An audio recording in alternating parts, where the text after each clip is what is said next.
Hey y'all, Davey here with Davey and Krista, where we help creative businesses build brands that book. And today we're talking about best practices for the contact page on your website. And I feel like the contact page doesn't get a lot of love. It's usually about the about page.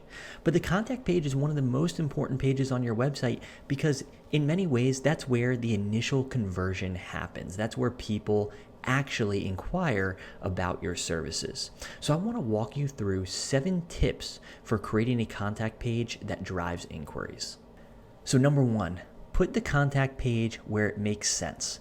Now, some people put a contact form at the bottom of different pages. So you can have your contact form on a number of different places in your website. I don't mind that. If somebody's ready to book you after they read information about your services, why not put a contact form at the bottom of that page?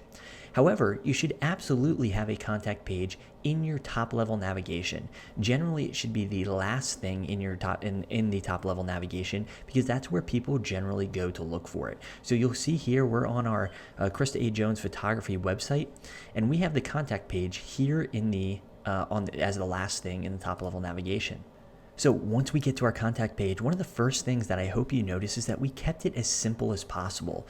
We only ask for the information that we absolutely need to respond appropriately to that inquiry. So in this case, we ask for name, email address, wedding date, wedding location, and we ask what I think is the most important question of all. We'll get to that in a second. How did you hear about us? And then we have a box for people to tell us more if they want to tell us more. The only required fields on this form are these first 4 things here: your name, email address, wedding date, and wedding location, so that we have the information to get back to people. Some people list way too many fields in their contact form, and as a rule, the more information you ask for, the less likely it is for somebody to fill out the form. So you want to make this as simple as possible so that you can capture the initial inquiry. Now, if you're getting so many inquiries that you can't possibly keep up, and you want to include more questions so as to qualify that inquiry, go ahead and do that. But make sure you're asking questions that truly qualify somebody who's inquiring. We see some questions like, how badly do you want to work with me? And I just don't think that's a question that truly qualifies somebody who's inquiring. If they just landed on your website and fell in love with your work, that's the handshake in that relationship. So don't put them off by giving them a scale of 1 to 10 on how badly they want to work with you. Maybe instead ask them a different question. Ask them how important wedding photos are to them. To me, that's a great question that qualifies whether they're serious or not about the service that you offer. So number 3, include an email address on that page. Sure, you want people to fill out the form, and maybe that streamlines your workflow. But there are all sorts of reasons why you want to include an email address on that page. Maybe the form doesn't quite meet the needs of the person filling it out. So they would rather email you directly because they have some sort of extenuating circumstance that they want to explain. Maybe your form's not working, or they filled out your form and it's been a couple days since they've heard from you. Giving them another way to reach out to you ensures that the inquiry is going to land in your inbox. And just as a side note, sometimes editors of different publications, maybe they want to publish your work. If they come to your website to try to find an email address, they might not fill out the form because, again, that form doesn't apply to them. But if they can find an email address, then they can fire away a quick email. So it's always good to include an email address on your contact form. Number 4, make sure you set expectations on your contact page. We could even do a better job of this on our contact page. What we say is, if you filled out the form and haven't heard from us within a few days, please email us directly. What would be even better than that would be to say, hey, you should expect a response within 24 or 48 hours, and if you haven't heard from us, please email us directly. Maybe our contact form's not working or something like that, but give people an expectation on when they can expect to hear back from you.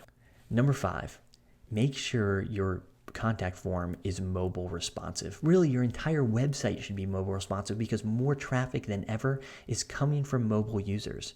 But there's nothing worse than getting to a contact page on a website, going to fill out the form and realizing that it's not mobile responsive, which sometimes makes it impossible to actually complete the form. You want to make sure that your contact form looks great on both desktop and mobile devices. Number 6, add a picture or a testimonial to your contact page. The reason we added this picture here is because we want to remind people that there are actually people behind this business. Another great tip is to add a testimonial to your contact page. As people are filling out their form, remind them that you've served tons of other clients well. So adding a testimonial can be what puts you over, or what puts somebody over the edge in actually completing your contact form. Number 7, ask, how did you hear about us? This is one of the most important, if not the most important question that you can ask on a contact form, because you'll want to know where your inquiries are coming from. Are they coming from a planner that you've worked with? Are they coming from a client who loved working with you? You want to know that information so you can go back to those referral sources and thank them. Or you'll want to know whether certain referral sources are working.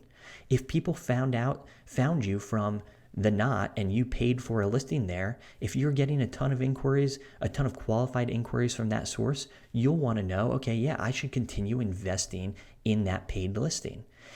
And at the end of the year, if you haven't got any inquiries from that source, you'll know next year I shouldn't spend any marketing dollars on it. So make sure that you ask, how did you hear about us? And the second part of that is make sure you track that information. We have a spreadsheet that you can download on our website that will help you track your inquiries. That way you can make educated decisions about your business going into each year. So that's it. Those are 7 tips for creating a contact page that drives inquiries. If you have any questions, as always, leave them in the comments of this video. If you want to request a tutorial, go to daveyandkrista.com/showit to request a tutorial. And if you like this video and want to stay up to date with the videos that we release, make sure you subscribe to our YouTube channel. Thank you.